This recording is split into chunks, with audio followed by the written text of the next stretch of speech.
ഗൗതം ബുദ്ധൻ തൻ്റെ ശിഷ്യനായ ആനന്ദയ്ക്ക് മെഡിറ്റേഷൻ പഠിപ്പിച്ചതിനെ കുറിച്ചാണ് മെഡിറ്റേഷൻ പഠിപ്പിച്ച ഒരു ഇൻസിഡൻ്റാണ് നമ്മളിന്ന് ഡിസ്കസ് ചെയ്യാൻ പോകുന്നത്.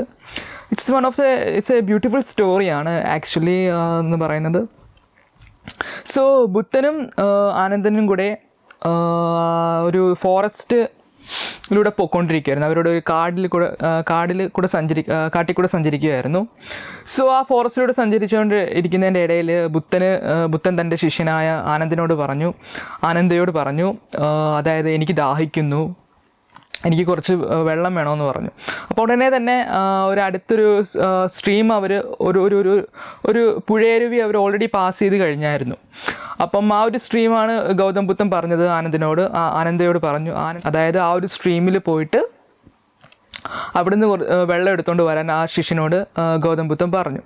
അപ്പം ആ ശിഷ്യൻ അറിയായിരുന്നു, അതായത് അവിടെ എന്ന് പറഞ്ഞു കഴിഞ്ഞാൽ അവിടെ ഒരു ബുള്ളോക്കാട്ട് പോയിട്ട്, അതായത് അവർ പാസ് ചെയ്ത സമയത്ത് ആ ഒരു സ്ട്രീം പുഴയരുവി പാസ് ചെയ്ത സമയത്ത് അത് ക്ലീനായിരുന്നു, നല്ല പ്യുവർ വാട്ടർ ആയിരുന്നു അതിൽ കൂടെ പോയിക്കൊണ്ടിരുന്നത്. പക്ഷേ അവർ പാസ് ചെയ്തതിന് ശേഷം ഒരു ബുള്ളോക്കാട്ട്, അതായത് ഒരു കാളവണ്ടി അതിലേക്ക് കൂടെ പോയി അതിൻ്റെ ഡേർട്ട് മുഴുവനും ആ ഒരു സ്ട്രീമിലേക്ക് വന്ന് വീണു. അതൊരു പുഴയരുവിൽ ഫുള്ള് ഡേർട്ടായിപ്പോയി. അപ്പോൾ ക്ലിയർ വാട്ടർ അല്ല. അപ്പം ഗൗതം ബുദ്ധനോട് ആ ശിഷ്യൻ പറഞ്ഞു, അതായത് അയ്യോ ഇത് വെള്ളം വൃത്തികേടായിരിക്കുമല്ലോ, കാരണം ആ ഒരു ബുള്ളോക്കാട് അതിലെ കൂടെ പോയതല്ലേ എന്ന് പറഞ്ഞപ്പം ബുദ്ധൻ പറയുകയാണ്, കുഴപ്പമില്ല, അത് ഇപ്പോൾ മാറിക്കാണും, ജസ്റ്റ് അവിടുന്ന് തന്നെ എനിക്ക് വെള്ളം മതി, ഒന്ന് പോയി നോക്ക്, ചിലപ്പോൾ വെള്ളം നല്ലതായി കാണുമെന്ന് പറഞ്ഞു. അപ്പം ബുദ്ധൻ്റെ ഇഷ്ടപ്രകാരം തന്നെ തിരിച്ച് ആ ഒരു പുഴയരുവിലേക്ക് ശിഷ്യൻ നടന്നു. അപ്പോൾ ശിഷ്യൻ നടന്നിട്ട് അവിടെ ചെന്ന് നോക്കിയപ്പോൾ ശിഷ്യൻ വിചാരിച്ച പോലെ തന്നെ, അതായത് വെള്ളം മുഴുവൻ വൃത്തികേടാണ്, അതായത് ഒരു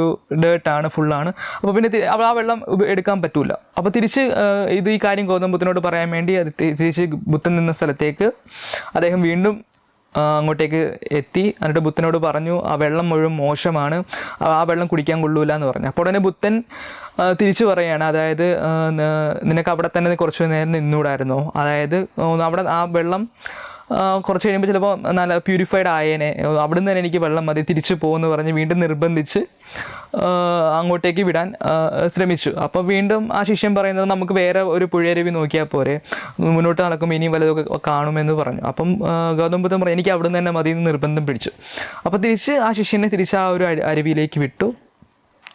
അപ്പോൾ വീണ്ടും തിരിച്ച് ചെന്നപ്പം ഒരു ശിഷ്യൻ കണ്ടതെന്ന് വെച്ച് കഴിഞ്ഞാൽ ആ ഒരു നേരത്തെ ഉണ്ടായിരുന്ന ഡേർട്ടും കാര്യങ്ങളും എല്ലാം പോയി, വെള്ളം വളരെ പ്യൂരിഫൈഡ് ആയി, അതായത് ഒഴുകിക്കൊണ്ടിരിക്കുന്ന വെള്ളമാണല്ലോ.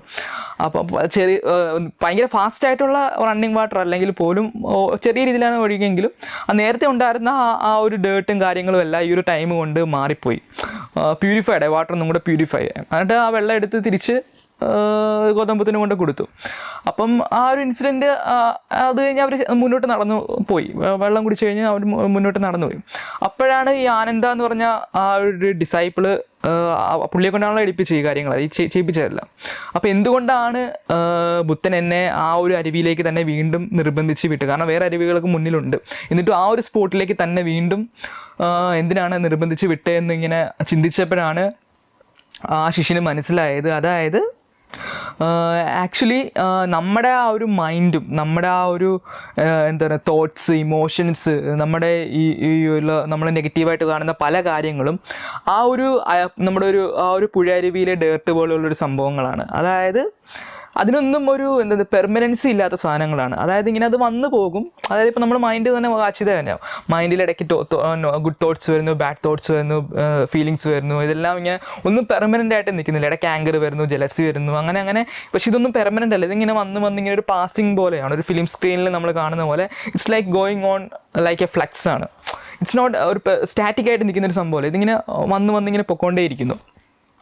സോ നമ്മുടെ മൈൻഡും നമ്മുടെ ഒരു നേച്ചറും അതുപോലെ തന്നെയാണെന്നാണ് ബുദ്ധൻ ആ ഒരു ശിഷ്യനെ പഠിപ്പിക്കുമായിരുന്നു ഈ ഒരു ഇൻസിഡൻറ്റ് പോലെ. അതായത് ആ പുഴയരുവിലെ ഡേർട്ട് പോയ പോലെ, അഴുക്കെല്ലാം പോയ പോലെ നമ്മളും നമ്മളെ മൈൻഡിനെ ഇങ്ങനെ വാച്ച് ചെയ്യുകയാണെങ്കിൽ, അല്ലെങ്കിൽ നമ്മളിങ്ങനെ ജസ്റ്റ് നമ്മുടെ ഫീലിങ്സും തോട്ട്സുമായിട്ടൊന്നും ഐഡൻറ്റിഫൈഡ് ആകാതെ നമ്മൾ പേഷ്യൻ്റായിട്ട് ഇങ്ങനെ അതിനൊക്കെ കണ്ടുകൊണ്ടിരിക്കുക. വാച്ചിങ് എന്ന ഒരു സംഭവമാണ് ഈ ഒരു ഇൻസിഡൻറ്റിലൂടെ ബുദ്ധൻ ആ ഒരു ശിഷ്യനെ പഠിപ്പിക്കുക എന്ന് പറയുന്നത്. അതായത് just sit silently by the side of the river.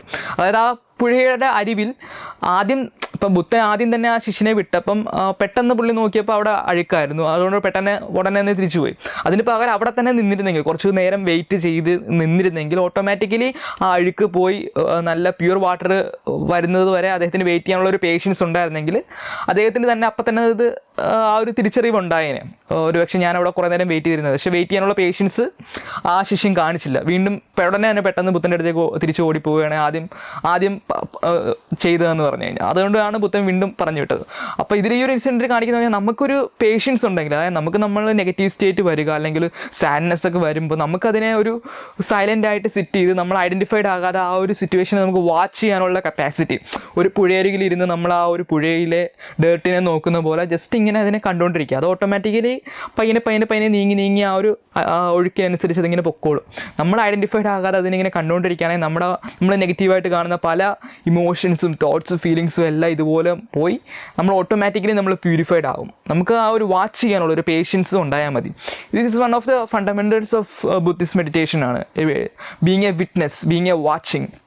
അത് ചുമ്മാ ഇങ്ങനെ നമ്മൾ വിറ്റ്നസ് ആയിട്ട് നിൽക്കുക, ഐഡൻറ്റിഫൈഡ് ആകാതെ ജസ്റ്റ് നമ്മൾ സാക്ഷിയായിട്ട് ഒരു വാച്ചിങ് സിറ്റുവേഷനിൽ അതിങ്ങനെ നമ്മളൊക്കെ എല്ലാത്തിനെയും കാണാൻ പറ്റുവാണെങ്കിൽ നമുക്കൊരു ഡിസ്ഐഡൻറ്റിഫൈഡ് സിറ്റുവേഷനിൽ ക്രിയേറ്റ് ചെയ്യും. അതായത് നമ്മൾ ഒന്നിലേക്ക് ഐഡൻറ്റിഫൈഡ് ആകുന്നില്ല, അതിലൂടെ നമുക്ക് ഒന്നിലോട്ട് ഒരു അറ്റാച്ച്മെൻറ്റ് വരുന്നില്ല, but still everything is happening on the ഒരു സർക്കംഫറൻസിൽ ഇങ്ങനെ പോകുന്നു, നമ്മളൊന്നിലും ഐഡൻറ്റിഫൈഡ് ആകുന്നില്ല. You are just A watcher എന്ന ആ ഒരു ക്വാളിറ്റി ആണ് ഈ ഒരു സ്റ്റോറിയിലൂടെ ബുദ്ധൻ, ഈ ഒരു ഇൻസിഡൻറ്റിലൂടെ ബുദ്ധൻ ആ ശിഷ്യനെ പഠിപ്പിക്കാൻ ശ്രമിക്കുക എന്ന് പറയുന്നത്. So this is the essence of meditation എന്ന് പറയുന്നത്. ഇത് ശരിക്കും ഇതാണ് മെഡിറ്റേഷൻ്റെ ഒരു എസെൻസ് എന്ന് പറയുന്നത്. Just be A watcher. നമുക്ക് എല്ലാത്തിനെയും നമ്മുടെ മൈൻഡിനെ ഇങ്ങനെ കണ്ടിന്യൂസ്ലി വാച്ച് ചെയ്യുകയാണെങ്കിൽ, നമ്മുടെ ഫീലിങ്സിനെയൊക്കെ വാച്ച് ചെയ്യുകയാണെങ്കിൽ യു ഓട്ടോമാറ്റിക്കലി ഇതിനെയൊക്കെ ട്രാൻസെൻഡ് ഇതിന് ഒരു ഹയർ സ്റ്റേറ്റിലേക്ക് നമുക്ക് പോകാൻ പറ്റും. അതിലൂടെ നമ്മൾ ഒന്നിലും ഐഡൻറ്റിഫൈഡ് ആകുന്നില്ല, ഒരു ഫ്രീഡം, ഒരു സ്റ്റേറ്റ് ഓഫ് ഫ്രീഡം നമുക്ക് എക്സ്പീരിയൻസ് ചെയ്യാൻ സാധിക്കും എന്നാണ് നമ്മൾ മെഡിറ്റേഷനിലൂടെ പറയുക എന്ന് പറയുന്നത്.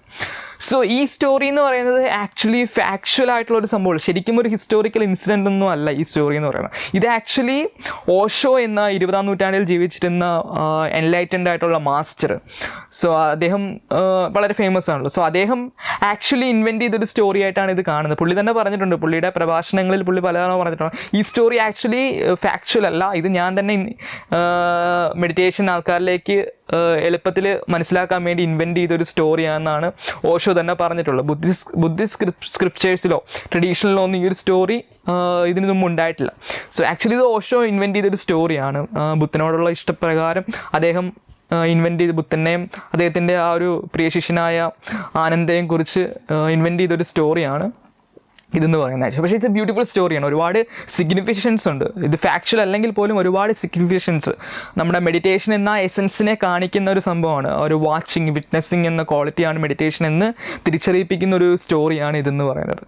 സോ ഈ ഒരു സ്റ്റോറിയുടെ ആ ഒരു മെസ്സേജ് എന്ന് പറയുന്നത് remain as a watcher, whatever the situation, whatever the thought is passing through the mind, whatever feelings you remain a witness, remain a watcher of your mind and your being. എല്ലാത്തിനും ഒരു watching സ്റ്റേറ്റിൽ നമുക്ക് കാണാൻ സാധിക്കുവാണെങ്കിൽ you already attain to a state of meditation എന്നാണ് ഈ ഒരു സ്റ്റോറിയുടെ ആ ഒരു മെസ്സേജ് എന്ന് പറയുന്നത്.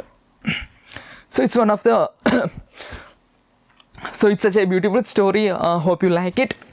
So മെഡിറ്റേഷൻ റിലേറ്റഡ് ആയിട്ട് എന്തെങ്കിലും ക്വസ്റ്റ്യൻസ് ഒക്കെ ഉണ്ടെങ്കിൽ നമ്മുടെ കമൻറ്റ് സെക്ഷനിൽ വരിക.